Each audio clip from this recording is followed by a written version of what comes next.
say that's live yet. We're live on Twitch.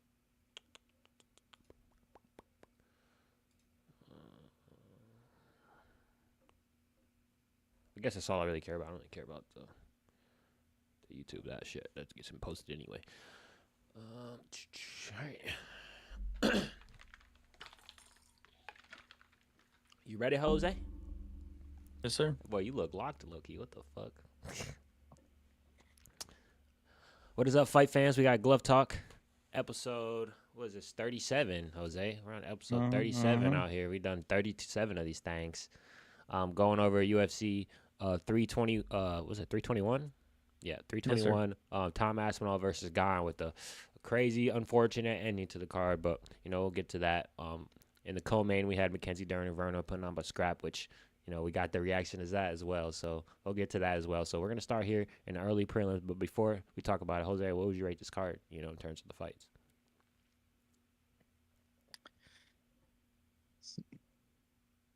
Let's just move on, bro. Don't get me pissed off talking about the robberies already. That boy coming in heated already. I'm already pissed. Hey, I was pissed last night, but I kind of got over it. Your boy, you seem like you're still on it. Brother, I waited 3 years for this title to be defended, and this is what I get. Who you pissed? In Abu Dhabi, of all places. Who you pissed at, though? I'm pissed at Tom. bro. Okay. I'm pissed at Tom. I guess we'll get to that. I'm pissed at Tom. I guess we'll get to that. Let's start in the first fight here. We had Jacqueline Amaram versus Mizuki. Mizuki was able to pull off, a dominant performance here, a decision win, going all 3 rounds in this fight, coming off a 2-year layoff. And Amaram, I don't know, she posed no threat on Mizuki when Mizuki was crossing the void. She was trying to chase the leg locks, but when she was chasing the leg locks, she was only controlling one leg, not getting any control on the other leg. So Mizuki was able to get out the leg locks. And Mizuki, she just looked good off her 2-year layoff. She looked very hungry. For a women's fighter, she looked like she wanted to win.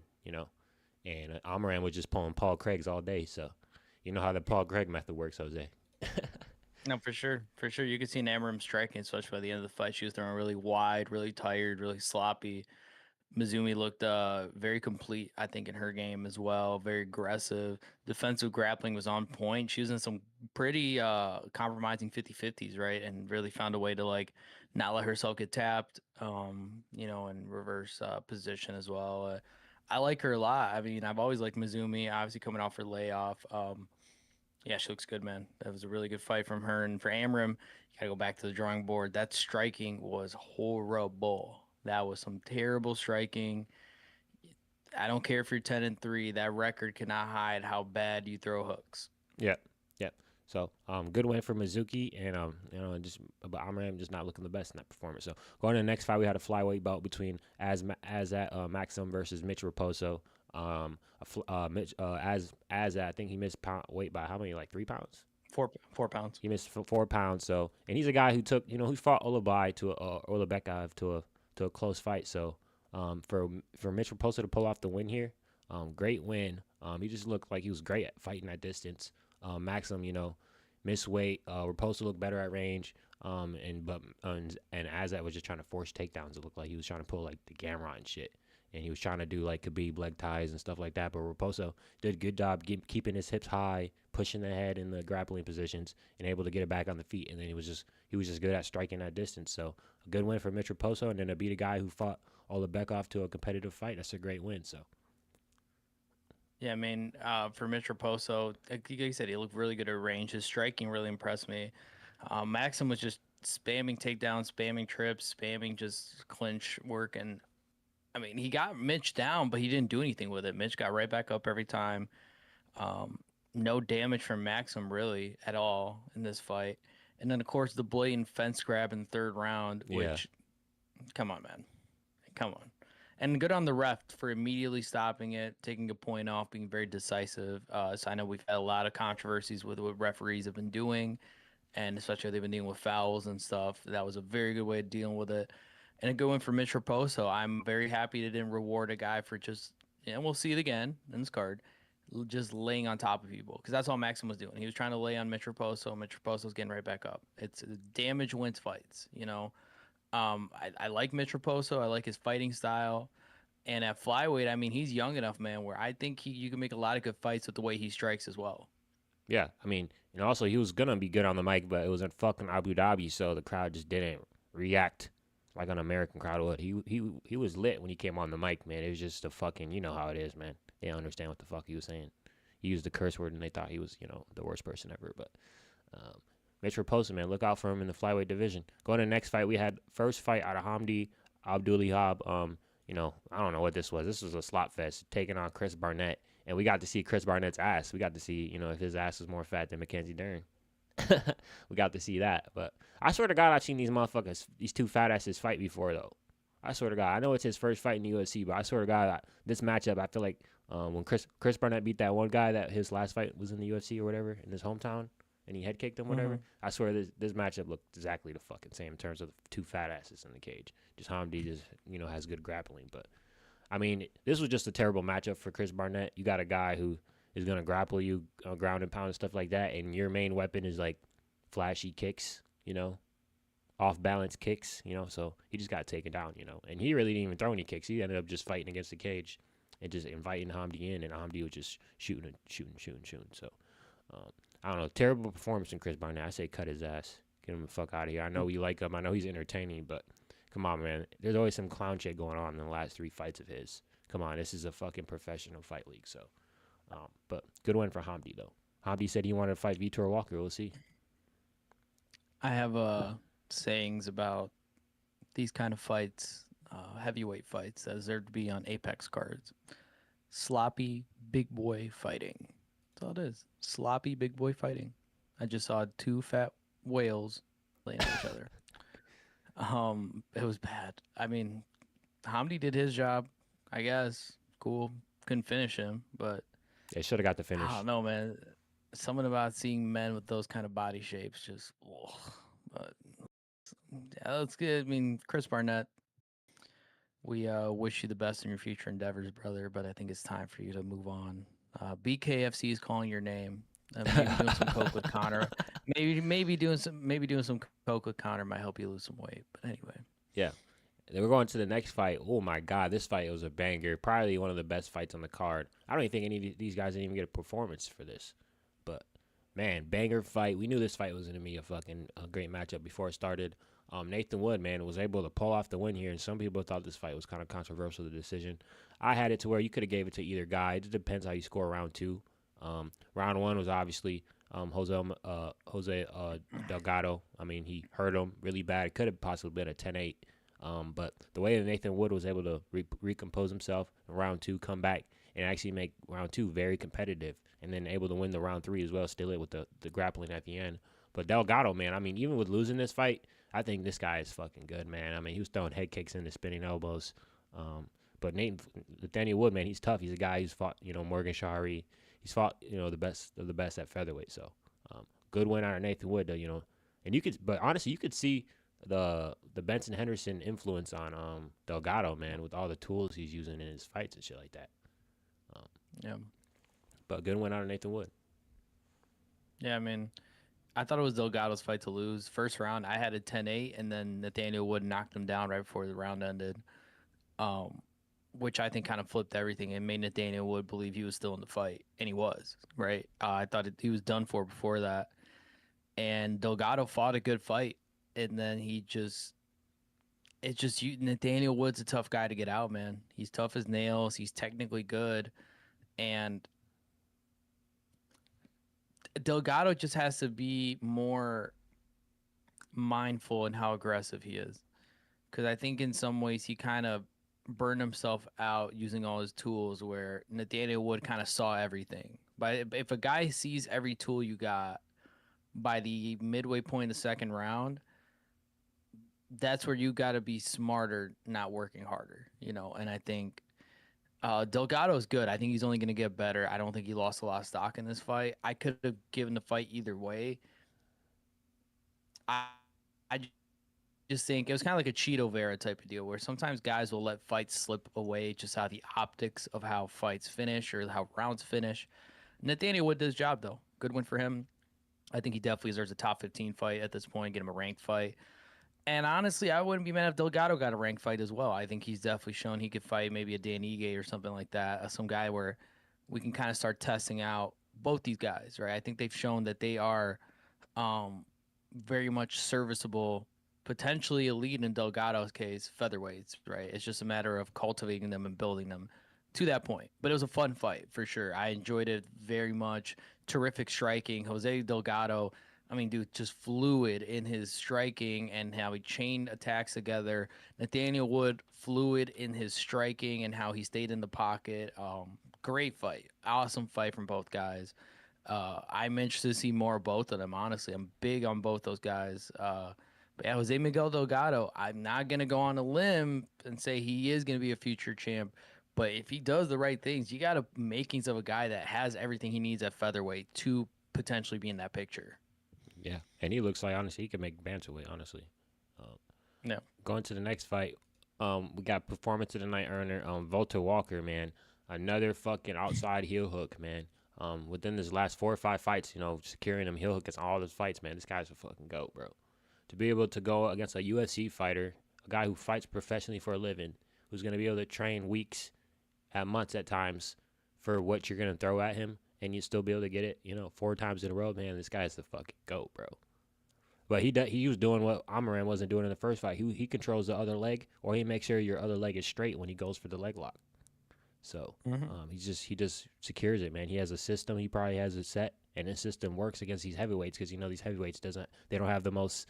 First of all, they're not the most flexible guys. Second of all, they're probably not training grappling as much. They're probably doing a lot of boxing pad work. Just about it. That's it. So especially like Louis Sutherland, this guy looked like he didn't know grappling. So great win out of Volta Walker, and I say, hey, if he wants to fight Abdi Abduliab, fight him. But I think he needs to start looking upwards, man, like a Spivak or some shit like that. Walter Walker, Derek Lewis. Derek Lewis. Yeah, I mean they'll probably do that. Honestly, as a main event, some bullshit main event. Or you know what, Jai Hilton. Why not? Let's see if you can lay on Walter Walker for a bit. Oh, that would be a great fight. I think Walter will beat him though. I do too. Yeah, Volta versus Almeida. That's actually a banger fight. I like that shit. No, he's insane for this though. To be able to pull this off this many times, knowing that is your move now. He literally wore a chain with an ankle on it. He's good, dude. He's good. I like him a lot. I want to see him keep getting tested and progressing. Obviously, we don't want to burn him out with taking too many fights in a year, right? But no get damage. Him back in there. No damage. What do you mean? Yeah, get him back in there, bro. Why not? Yeah, get him back against Muhammad Usman. Why not? I want to see him break his leg. Anyways, going to the next fight, we had Ludovic Klein able to get impressive decision win over Mateusz Rebecki. Looking like the world beater in the first 2 rounds until the third round where he broke his ankle, and he kind of just spent the third round letting Rebecki control him on top. But Rebecki, I mean, he did fight a good fight for being outskilled. He was still being aggressive, still trying to throw the power at him. I mean, he had the power advantage for sure. But Klein, man, he was just sharp, very sharp on his striking, especially when Rebecki was blitzing in. And honestly, for how much damage Rebecki took, though, credit to him for being able to get on top and then throw them damaging elbows in the third, man. He fucked him up with those elbows. So, but good win out of Ludovic Klein, I think. Don't give him such a high fucking ranking fight like a guy like Gamrot, but I say give him another ranking fight. Why not? Give him like I don't know, maybe like a Drew Dober, maybe right outside the rankings or some shit. Yeah. Well, Klein's probably gonna take some time off now with the ankle too, so we'll have to see what happens. A good amount of time off, yeah. Yeah, but it was a good fight. He fought really good. Betsky is just a dog, bro. Just kept going forward, and even in the third round, those elbows are nasty. They could have called that fight, right? There was a couple times in that third round he definitely could have gotten a finish. And that's not a discredit to him not going for it. It's just both those guys were tough as nails. But I like Klein, man. Klein's striking looks very smooth. He looks better and better every time I see him fight, right? So, I mean, we'll see what they do with him. Obviously, that ankle injury is tough. It's a tough one to recover from as well. He probably won't be able to train for a while because he can't put any weight on it. But hey, he's still young enough. Sky's the limit with Ludovic Klein. I like what I see out of him. And in a weight class like 155, guys that are tough as nails and put on exciting fights go very far in that division. Yeah. So going into the next fight, we had Ikram Alisgar versus Yi Young Park. Alisgar, able to get the decision win here, in an all around like mixed martial arts fight where he just barely was just better than Park everywhere. Honestly, this for Ikram Alisgar to just squeeze by Yi Young Park like this, doesn't really impress me honestly. This is a guy I feel like you should be able to get a finish, especially a guy who's been in there against Chimaev, Robert Whitaker, and you're a guy that people are looking at to be a contender in the future in this division, or at least compete as a contender. But Yi Young Park's giving you like a 3-round tough fight like this. I don't know. I mean, Yi Young Park didn't really have too many impressive moments, but Ikram as well. So I don't know. It just seemed like Ikram wasn't all the way there this fight. I don't know what you think about it, because it seemed like Ikram should have dominated a guy like Yi Young Park way more. Felt like I was watching a Apex Marvin Vittori fight for some reason. Like it just Yeah, give him our didn't Vittori. do it. It didn't do anything for me, man. And I'm disappointed because I think a lot of us are, high believers on Ikram Aliskerov, right? We've seen the footage, we've seen the tape, and I don't know. He hasn't been himself in the UFC, in my opinion. I don't know what it is. He's a lot slower than I thought he was gonna be. He's a lot slower than I thought he was gonna be. Park is tough, but Park is still a guy that Ikram should have had his way with if he's as good as we make him out to be, right? I don't know what you do with him. I mean, he's gonna get a top 15 fight after this. Marvin He just Vittori. is. Marvin Vittori. Marvin Vittori, a boost. Ikram in a boost would probably sell. I mean, I don't know. It's just I don't know what can you say about Joe a guy Pyfer? who. There it is. That's the one. That's the one. Yeah, him and Joe Pyfer. Because I think that's a real test for him, and I think For both. it for both, and it's like put up or shut up for Ikram, in my opinion. Because you got to show us something. If you're the guy that wants your rematch with Hamza at some point, you got to show us something. So and he's far. He's so far away from that right now. Like if he would have gotten a dominant finish, you could say, okay, move him up the line a little bit, have him fight a Delize or something like that. But I don't know, man. This wasn't it for me. Yeah, so going into the next one, we had the Aussie Quinlan Sykeld against Nasrat Hakares in the lightweight division. And, man, Sykeld, man, on 10 days' notice, maybe putting up a KO of the year contender with that vicious head kick in his third fight in the UFC, man. I say give him a rank chance, bro, because these Aussie guys are fighters, man. They're savages, man. He caught him because he was feinting the jab down the middle, and Nasrat kept trying to parry it. And he seen that he was parrying it down the middle, so he just followed the head kick up and just caught his ass. Beautiful technique, beautiful KO. And I say, shoot this guy a top 15 fight, man. This guy's a fucking beast, bro. For real, he's a real scrapper. It might be a little too early for him to get too high of a guy. He probably needs like just a guy 15, 14. Who's 15, 14 right now? Let's look at this shit. Let's look at this shit real quick. Look at the lightweight division here. We got like a Mauricio Rufy or Grant Dawson. Yeah. I don't know. The lightweight's kind of stacked, so he might not be ready for none of these guys yet. Damn, lightweight is actually stacked from top to bottom, bro. Lightweight is the best division in UFC. Besides, Yeah, because you got BSD and Daniil are fighting on the MSG card. Chandler, they're gonna save him for whatever they save him for. yeah, Fiziev's gonna need a fight. Fiziev's gonna need a fight because he dropped out of the Oliveira one. I don't know if he's ready for Fiziev. I don't either, but Fiziev needs a fight. I say give Quinlan Moicano. Sykeld like a Bobby Green or some shit. Somebody who used to be ranked. Does Moicano have a fight booked? No. But Moicano's going to take big name fights. He's not going to take this fight. Yeah. I think Moicano might take like a Grant Dawson. I can honestly see that. I think Moicano takes like Grant Dawson or some shit. Or even he could try to get the rematch for Fiziev. Because Fiziev did knock him out. Or rematch Islam anyway. Hell no. But what do you think about Quinlan Sykeld though, that KO? I like him a lot, dude. He's clean. Against Very good, Hakares too. Yeah, Hakares is no joke either. He's tough, man. I mean, good clean knockout. I like Sykeld a lot, man. I think he's got a lot of potential in him. Obviously, we do need to see him a bit more tested in the grappling aspect, but I mean, I like him a lot, dude. I think you got to push him, build him up. This is one of your future stars, especially Australia, where now you got JDM as a champ at 170. You got to build more Australian stars, Volk as well. So I mean, why Yeah, not? yeah.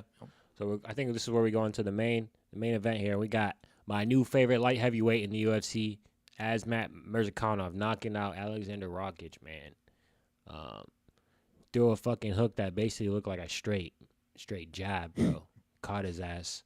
And Rakic looked good for the first 30 seconds, but I know he started making mistakes a little sooner than normal. Usually he starts making mistakes round two. Seems like every fight he just starts making mistakes early and earlier.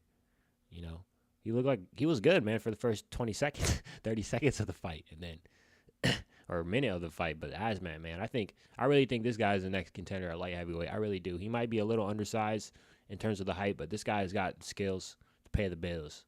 This guy's got the way he closes the distance, switches angles. His like mix of boxing and karate style is just fucking nice, man. I'm his number one fan, bro. I think this guy's future champ. I'm riding the Azmat wave. Azamat. How would you say his first name? Azamat or Azmat? Osmot. Yeah, I'm a Mirzakhanov fan, man. I'm riding the wave. So Yeah, he looked clean, man. We were talking about how quick his hands were when we were doing our predictions, and dude, there you go. He's clean, man. He's so good. He's the real deal, and a guy like Rakic is the test that makes people realize, like, oh, he just slept Rakic. easy. Yeah. So I mean, I think he's got a big future at light heavyweight. I don't know who you give him next. Khalil, Yuri, if Khalil's ready to go. Yuri. Yuri, if Yuri doesn't get a title fight. Sorry, my fault. My apologies. Absolutely. If Yuri doesn't get a title fight, give him Yuri. Jan Blachowicz actually would be banger. Jan Blachowicz would be a good one. If Ankalaev Donk wants to fight him, that wouldn't be a bad fight either. Yeah, dude, Osman Mirzakhanov, man, at 37 does not look 37 at all. He looks clean, clean, clean. He looks good, technical, quick, No powerful. losses. No losses, man, and just the way he did it, he made Rakic fall into his traps, which we're not used to seeing with Rakic in the first round. Usually Rakic is the one putting it on people and stuff. And wow, I was impressed. Yep. Good win out of Mirzakhanov, man. You got a fan out of us. Going into next fight, we had, oh my God, we unlocked a new fighter. We had evolved Paddy Pimblett here. We had Shevchenko, Charmander. Then you got it's Paddy Pimblett, and you got Cornrow Volkov here. Stealing a robbery win over Almeida. We got our live reaction of it, but we'll take it. I mean, we were mad about the Verna robbery, but we were happy about this one, which kind of shows the bias in MMA, But anyways, for a good first round out of Volkov, I think Volkov won the first round, stealing it with those elbows at the end. I think you heard Almeida. Almeida just dominated kind of in the grappling in the last two rounds, but he didn't do no damage, throwing barely no punches. As you can see, the total strike count, 123 to 27. So only 9 severe strikes for how much control time did he have? Like, come on, man. He was trying to pull a Hamzat versus DDP. But even, I would say Hamzat versus DDP was more entertaining just because you got to see the dominance of grappling a little more. This was just like, hey, I'm laying on you to survive and get the win. But after Volkov got robbed against Cyril Gane, it's nice that he got, one in his favor. So I'll take it. He's probably next up for the belt too, so. Yeah, so with the belt, Dana said that they're going to rebook Gane Aspinall, so Volkov isn't the official number one contender. And he also said about Jailton Almeida. By the way, Dana, as always, was very dismissive and being a dick at the press conference. But Dana said, can't lay on a guy and expect to win. So I do agree with Dana on that. Did I score for Almeida? Yeah. Am I mad they gave for Volkov? No, because Almeida just laid on him. Yeah. Should Volkov be number one contender? I don't know. It's a mess now at heavyweight with what happened with the rest of this card. But regardless, I'm glad they got Volkov his win bonus back that he lost against Gane.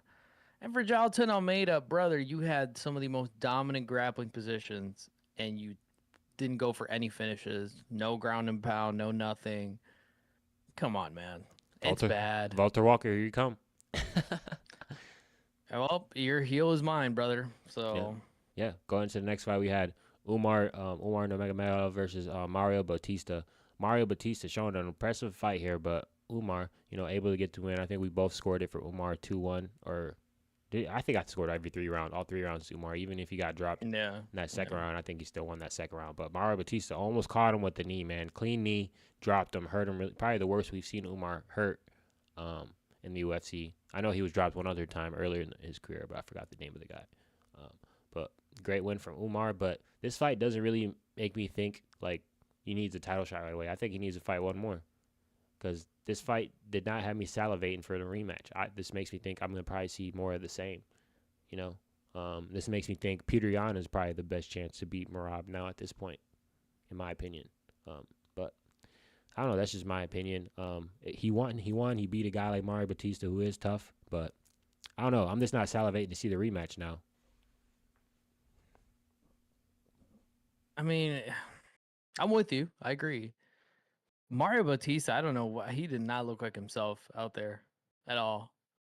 I don't know what it was. I know the fear to takedowns is there, but like, brother, throwing the kicks out the middle over and over, it's not the Mario Bautista I'm used to or expected to see. Umar did look good in moments. Umar looked like Habib at points in the fight when he was leaning on his grappling more and more. I'm not salivating for a rematch either. I'm with you. I don't know who you give Umar to fight. He's already beaten Corey. Song and Sean are probably gonna fight. I don't know. I don't know what to do with him. He's a conundrum because he had his title shot, lost it, and he hasn't really shown me that he deserves another one by not convinced. Like, he beat Mario Bautista convincingly, but like, come on, man. Like he like He Umar, beat a shit looking Mario Batista by decision. yes, and it wasn't like he didn't finish him. I think if Umar would have gotten a finish, it's undeniable, right? Now you have an argument that Sean and Song Yadong are fighting for number one whenever they fight. Because Habib's going to take time. I mean, not Habib. Merab's going to take time off because it's going to be Merab's like fourth title defense this year. So it makes sense if Song and Sean get booked a little down the line. That's the number one. I don't know. I don't know what's going to happen. Yeah, Umar won. That's all I can say about it. I don't know. And then for Mario Bautista, man, I mean, back to the drawing board, I guess. I don't know. Back to Patchy Mitch. Yeah, back to Patchy Mix for sure. Which now makes you think, how bad was Patchy Mix? After watching this fight, I'm like, how bad is Patchy Mix? Yeah. Going to the next one, we had, I don't know, man. This shit was a fucking robbery, man. I can't believe this shit still, bro. I knew, we literally predicted it was happening, bro. I watched the clip too of our live, bro. Fucking, they gave the win to Mackenzie Dern over Verna, which is fucking crazy because the closest round, in my opinion, was round one, and I think Verna got better as the fight went on. I literally had Verna winning every round, and there was literally a judge who scored it 49-46. But we get it. They wanted Mackenzie Dern to be champion.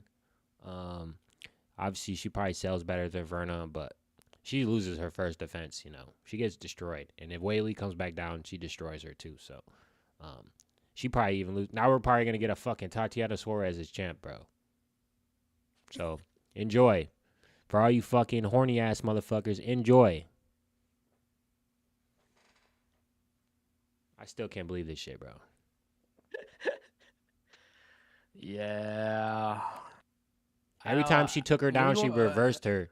But every time Verna took her down, she had complete control. She did damage. And the striking, yes, Mackenzie Dern did good in the striking in the beginning, but Verna got better as the fight went on. She did better striking at the end. Her pull counters were fucking her up at the end. Like, what? What do you want me to say, Devon? What do you want me to say? I don't know, it's just, man. I got nothing. I knew it was going to happen. I don't know for what, because like you said, Zhang Weili or Tatiana beats Mackenzie Dern. So, I mean, I feel bad for Verna. I really do. I feel really bad for Verna. But we knew it was going to happen. The UFC got what they wanted. Now they're going to promote the hell out of Mackenzie Dern. The real winner is Wesley Santos. Because that boy's getting a percentage of that win bonus. My guy.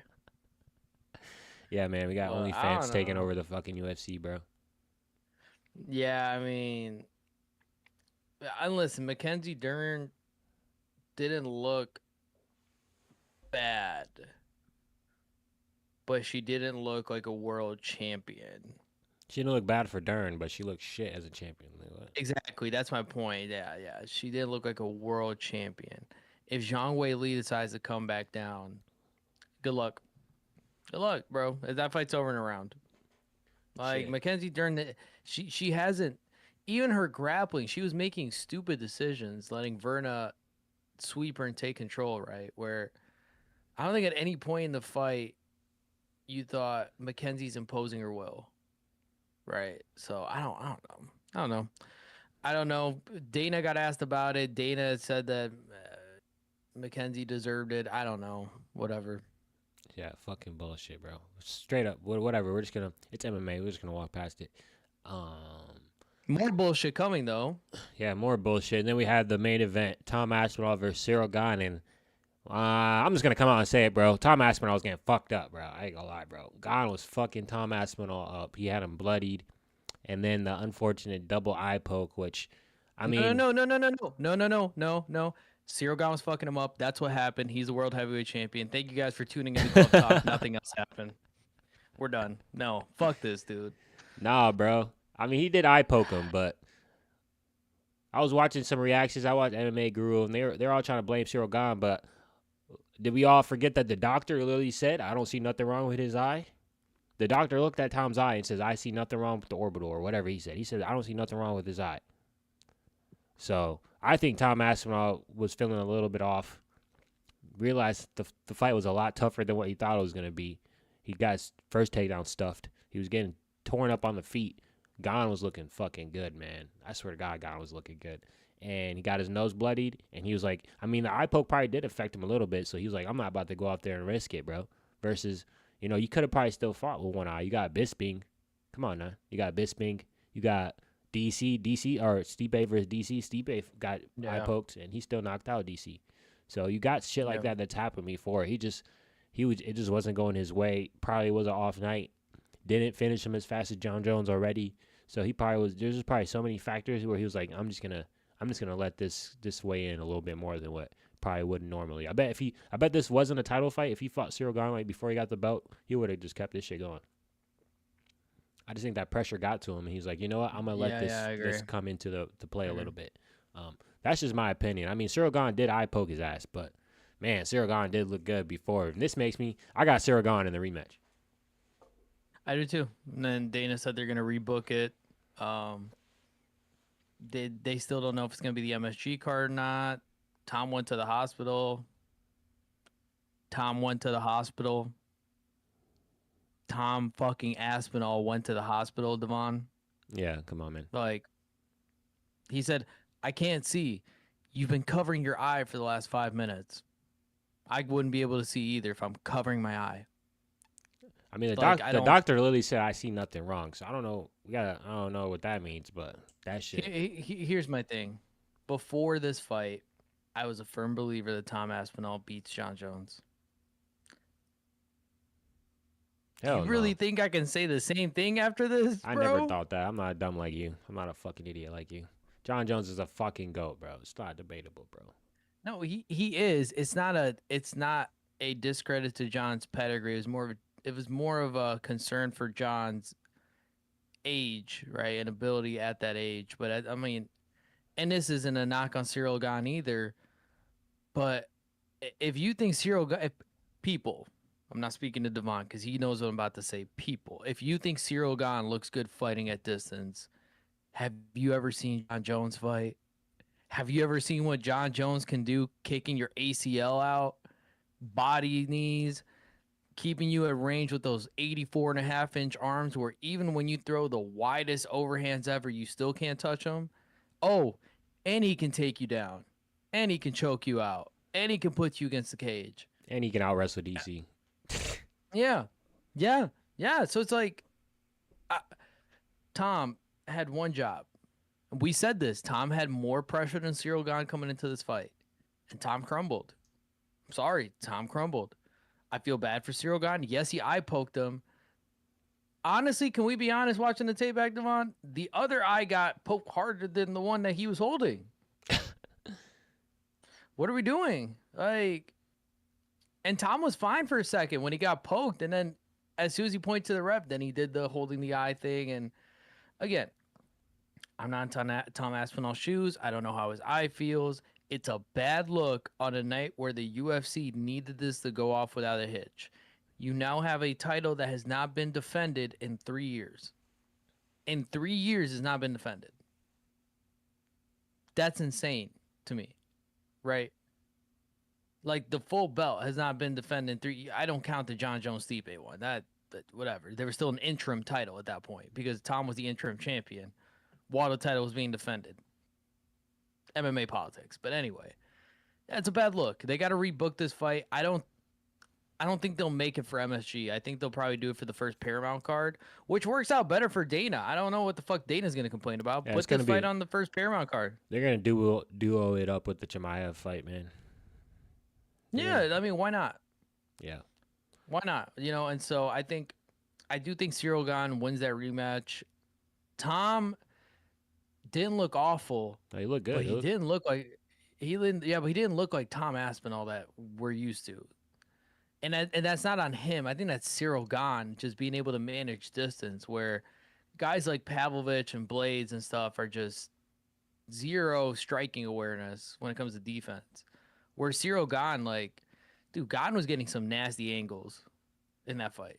Yeah, the way he was circling. He was doing that close circling around the middle. Tom looked good with his kicks. I will give him that as well. It's just, I'm going to tell you what's going to happen next fight. Tom's shooting for a takedown, first thing. Tom is shooting for a takedown first thing. He shot for a takedown first thing in this fight. He just got his shit stuffed. Yeah, which, again, Cyril Gane, he made a fan out of all of us last night just because he looked good, dude. He backed it up for once, right? It's just unfortunate, you know? Yeah. But we'll see what they do in the rematch. Yeah, we'll see what they do in the rematch. So what's the next card we got? Onama Garcia, which I will not be watching. Fuck off. Nope. No. Bro, who's on this card? No. Who's on this card, bro? Ante Delija versus Acosta. Okay, that's a good fight. I will get that one. Jeremiah Wells is still in the UFC? Versus Themba Gorimbo. Oh, bro, they're both on the card, Duan. Who? Gorimbo and Onama. Oh, yeah. Bro and bro. Is the Rock gonna be there as well? Or? Let's see. Charles what else do we got? Charles Radke coming off of the Mike Mallet loss. Yeah, this card's shit, bro. Holy fuck. Cedricus Dumas versus Dante Johnson. This is where we're standing right here. This is where we're going. He's gonna get kicked in the balls again. 1-0. Vieira. A guy that's 1-0. Kellen Vieira, Norman Dumont's not a bad fight. What the? But this is at the third fight on the card. Why is it at the bottom? It should be the co-main, or at least. Is it Phil Hawes at the bottom? Did I just see Phil Hawes? Phil Rowe. Phil Rowe. Who the fuck is that guy? I know Phil Rowe. I don't know who the fuck he's fighting though. No, the other guy. The other guy. 17 Co. What is going on? 17 Co. You called him 17. 17 Co.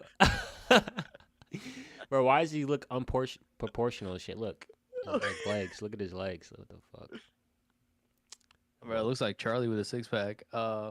Anyways, yeah, the fact that Caitlin Ver, I guess, since you're not watching, yeah, I really don't even want to make predictions for this shit. This shit's fucking dog.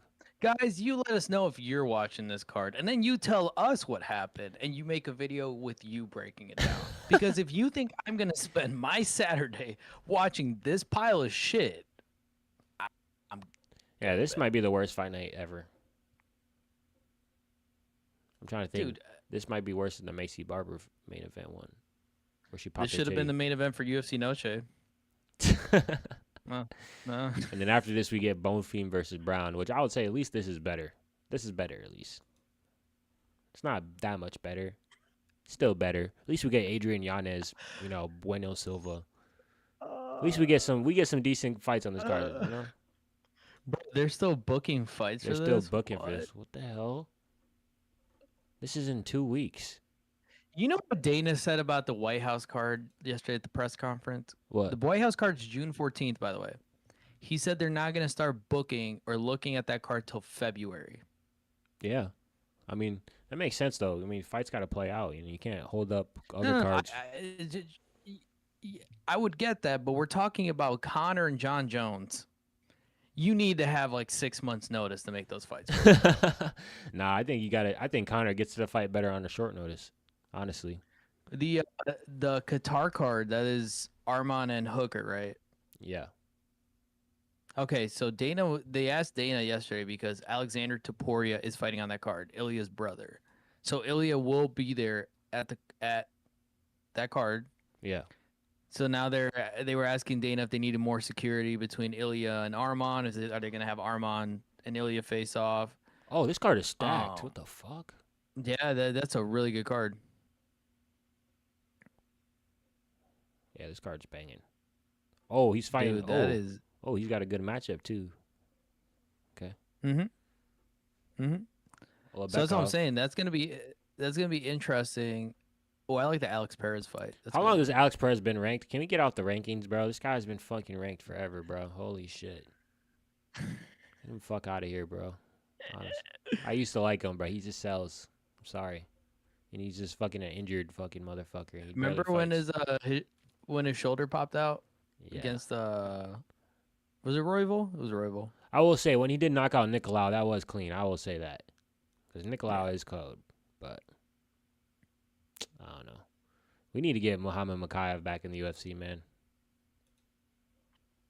Yeah, I agree. That's Dana's got to get over that one. Didn't Daniel my opinion. Marcos just fight? Why is Daniel Marcos still fighting? Didn't he just Why fight? is he still in the UFC?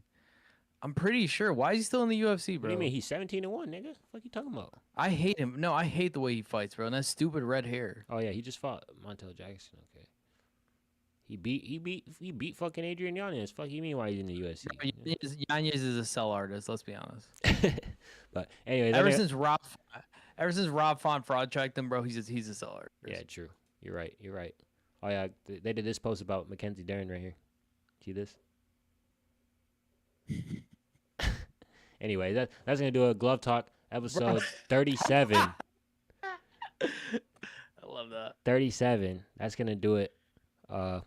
Like, comment, subscribe. Let us know what you guys thought about the Verna Dern fight, and if you guys thought Tom Aspinall, bitched out, or if you guys think you got Gane in a rematch. I got Gane in a rematch. That's all I gotta say. So that's gonna do it.